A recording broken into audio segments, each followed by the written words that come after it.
नमस्कार दोस्तों, स्वागत है आपका सीपी स्मार्ट क्लासेस में। दोस्तों, रोजगार समाचार के इस वीडियो में कई अहम खबरों के साथ आज चर्चा करते हैं। सबसे पहले 38,039 अभ्यर्थियों ने परीक्षा दी और ये जो परीक्षा हुई है सम्मिलित राज्य कृषि सेवा परीक्षा की, और इसमें जो है ये परीक्षा पहली बार यूपी पीसीएस से अलग हुई है और पेपर जो था वो संतुलित था। 546 पदों पर भर्ती के तहत रविवार को पहली बार अलग से परीक्षा आयोजित कराई गई। प्रयागराज, गाजियाबाद, लखनऊ में के 158 केंद्रों पर सुबह 11 बजे से दोपहर 1 बजे की पाली में प्रारंभिक परीक्षा में 55.21% अभ्यर्थियों ने अपनी उपस्थिति दर्ज कराई। परीक्षार्थियों को पेपर संतुलित लगा। रीजनिंग और मैथ के सवाल लोअर पीसीएस स्तर के थे। ज़्यादातर सवाल कृषि विषय से जुड़े थे, सो अभ्यर्थियों को पेपर हल करने में ज़्यादा मशक्कत नहीं करनी पड़ी। सम्मिलित राज्य कृषि सेवा परीक्षा के लिए 73,792 अभ्यर्थियों ने आवेदन किए थे, जिसमें से 38,039 परीक्षार्थी उपस्थित रहे और 35,753 अभ्यर्थियों ने परीक्षा छोड़ दी। इसमें 2 प्रकार के पदों के लिए इंटरव्यू होगा, बाकी केवल लिखित परीक्षा से ही पद भर लिए जाएंगे। तो पहले चरण के तहत रविवार को प्रारंभिक परीक्षा पूरी हो गई है। अब मुख्य परीक्षा और इंटरव्यू होना है। इंटरव्यू 2 प्रकार के पदों के लिए होगा, जबकि 5 अन्य प्रकार के पदों के लिए केवल लिखित परीक्षा के आधार पर भर्ती होगी। शिक्षक भर्ती में भी परीक्षा नियंत्रण की महत्वपूर्ण भूमिका होगी। यहाँ पे लिखा हुआ है कि अब तक विश्वविद्यालयों में परीक्षाओं का जिम्मा निभा रहे परीक्षा नियंत्रक अब शिक्षक भर्ती में भी महत्वपूर्ण भूमिका में नजर आएंगे। राज्यपाल व कुलाधिपति आनंदीबेन पटेल ने हाल ही में शिक्षक भर्ती में नियमों में काफ़ी बदलाव किया है। अब असिस्टेंट प्रोफेसर पद पर भर्ती के लिए लिखित परीक्षा होगी। परीक्षा के आयोजन से लेकर परीक्षा परिणाम जारी करने व मेरिट लिस्ट तैयार करने का जिम्मा संबंधित विश्वविद्यालय प्रशासन या चयन समिति की जगह परीक्षा नियंत्रक का होगा। वर्तमान में लखनऊ विश्वविद्यालय व डॉक्टर शकुंतला मिश्र राष्ट्रीय पुनर्वास विश्वविद्यालय इस बदली हुई व्यवस्था के बाद अपने यहाँ भर्ती प्रक्रिया पूरी करेंगे। हाई स्कूल और इंटरमीडिएट के परिणाम जारी कर दिए गए हैं। परिणाम से जो छात्र संतुष्ट नहीं है, हेल्प डेस्क के से शिकायत कर सकते हैं। तो यहाँ पे हेल्प डेस्क बना दिया गया है। क्षेत्रीय कार्यालय प्रयागराज, वाराणसी, मेरठ, बरेली, गोरखपुर के लिए यहाँ पे ईमेल आईडी दे दी गई है, फ़ोन नंबर दे दिया गया है। और मुख्य कार्यालय प्रयागराज के लिए भी अलग से ईमेल आईडी और फ़ोन नंबर दिया गया है। यहाँ पे जो लिस्ट दी गई है आप इसमें देख सकते हैं कि आपका ज़िला किस क्षेत्रीय कार्यालय में आता है। आप जिस भी ज़िले के निवासी हैं उस क्षेत्रीय कार्यालय में संपर्क कर सकते हैं। युवकों को रेलवे में अप्रेंटिस का मौका आज से मिल रहा है। आज से आवेदन कर सकते हैं और इस अप्रेंटिस में 7 से 8 हज़ार रुपये का स्टाइपेंड मिलता है। 1 सितंबर तक ऑनलाइन आवेदन करना है। तो जिन छात्रों को अप्रेंटिस करनी है 1664 स्लॉट के लिए आवेदन यहाँ पे मांगे गए हैं। ऑनलाइन आवेदन आपको करना है। यह प्रक्रिया रविवार 12 बजे से शुरू हो गई है और इसके बाद जो है छात्रों को आवेदन करना है। आवेदन करने के बाद उत्तर मध्य रेलवे के प्रयागराज, झांसी, आगरा मंडल और झांसी कारखाना के 1 वर्ष का प्रशिक्षण दिया जाएगा। युवाओं की कोई लिखित परीक्षा नहीं देनी होगी। रेलवे भर्ती प्रकोष्ठ इसके लिए युवाओं को उनकी मेरिट के आधार पर अप्रेंटिस का मौका दिया जाएगा। अप्रेंटिस के लिए न्यूनतम शैक्षिक योग्यता 10वीं पास एवं ITI निर्धारित की गई है। सम्मिलित राज्य कृषि सेवा परीक्षा PCS से अलग हो चुकी है और इसकी पहली परीक्षा हो चुकी है, जिसके लिए 3 जिलों में सेंटर बनाए गए थे, प्रयागराज, लखनऊ और गाजियाबाद में। प्रमोशन के लिए 329 पदों पर 29,000 रेलकर्मी किस्मत आजमाएंगे। रेलवे में प्रमोशन के लिए हो रही परीक्षा में इस बार कड़े बंदोबस्त किए गए हैं। 4 अगस्त से 6 अगस्त तक होने वाली इस परीक्षा के लिए रेलवे भर्ती प्रकोष्ठ ने पहली बार सभी परीक्षा केंद्रों में जैमर लगा दिए हैं, ताकि परीक्षा के दौरान कोई भी रेलकर्मी किसी इलेक्ट्रॉनिक डिवाइस का उपयोग न कर सके। प्रयागराज समेत 11 शहरों में होने वाली इस परीक्षा के लिए RRC कार्यालय में कंट्रोल कमांड सेंटर भी बनाया गया है। उत्तर मध्य रेलवे और डीजल लोकोमोटिव वर्कशॉप, अब जिसको BLW बोलते हैं, में कार्यरत 29,005 रेल कर्मियों ने ग्रुप C के 329 पदों पर प्रमोशन के लिए आवेदन किया है। इसके लिए इन सभी रेल कर्मियों की ऑनलाइन परीक्षा 4 से 6 अगस्त तक होगी। परीक्षा के लिए रेल कर्मियों को बड़ी संख्या को देखते हुए यह परीक्षा प्रयागराज, कानपुर, आगरा, मथुरा, नोएडा, लखनऊ, गाजियाबाद, झांसी, ग्रेटर नोएडा, वाराणसी और ग्वालियर शहरों में होगी। आरआरसी प्रयागराज के चेयरमैन अतुल मिश्र ने बताया कि पहले और दूसरे दिन लखनऊ को छोड़कर अन्य सभी 10 शहरों में परीक्षा होगी, जबकि तीसरे और अंतिम दिन 6 अगस्त को परीक्षा होगी।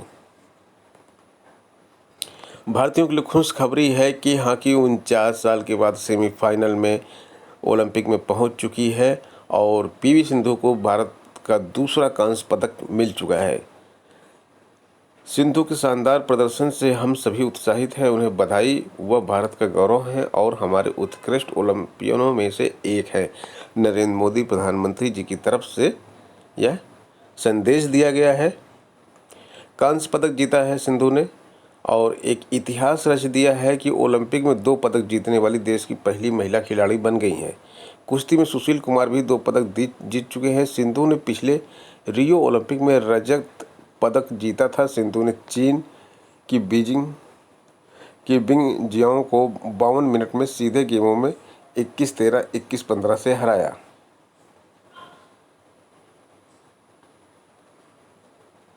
कृषि प्रौद्योगिकी की जो परीक्षा हुई उसमें समसामयिक प्रश्नों में छात्र उलझे रहे और जो कुछ खास प्रश्न है वो यहाँ पे दिए गए हैं। वर्ष 2021 में क्रिकेटर सुरेश रैना की आत्मकथा किस नाम से प्रकाशित की गई? लोकसभा में आंग्ल भारतीय समुदाय के सदस्यों के लिए आरक्षित सीटों की संख्या कितनी है? उत्तर प्रदेश के किस जिला की सीमा उत्तराखंड, हरियाणा व हिमाचल प्रदेश के साथ मिलती है? एक जिला एक उत्पाद योजना के अंतर्गत लकड़ी के खिलौने बनाने के लिए उत्तर प्रदेश में किस जिले को चुना गया है? गायों और भैंसों में दुग्ध जर रोग होने का क्या कारण है? उत्तर प्रदेश में कृषि के महत्वपूर्ण सूक्ष्म जीवों का राष्ट्रीय ब्यूरो कहाँ स्थित है? उत्तर प्रदेश के किस जनपद में मॉडर्न कोच फैक्ट्री है? तो ये प्रश्न ऐसे थे जिसमें कई अभ्यर्थी उलझे रहे और इसका उत्तर खोजते रहे।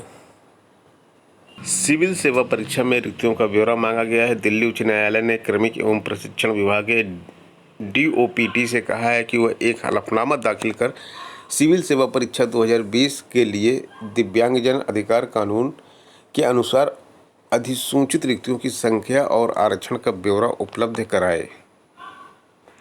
पॉलिटेक्निक के शिक्षकों को ज़्यादा वेतन दे दिया गया है और इनकी संख्या 321 है। इनसे वसूली होगी, वसूली जो है वो काफ़ी ज़्यादा होने वाली है। इनसे वसूली जो होगी वो 9 लाख से लेकर 22 लाख तक की वसूली होगी।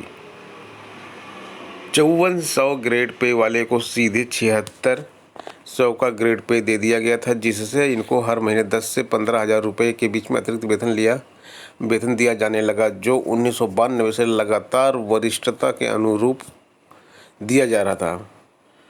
शासन की जांच में पता चला कि प्रदेश के 150 राजकीय पॉलिटेक्निक के 254 और सहायता प्राप्त 18 संस्थानों के 67 से शिक्षकों को अतिरिक्त वेतन दे दिया गया है। 30 मार्च 2021 को प्रमुख सचिव प्राविधिक शिक्षा सुशील कुमार चौधरी ने ऐसे सभी शिक्षकों से वसूली का आदेश जारी कर दिया है।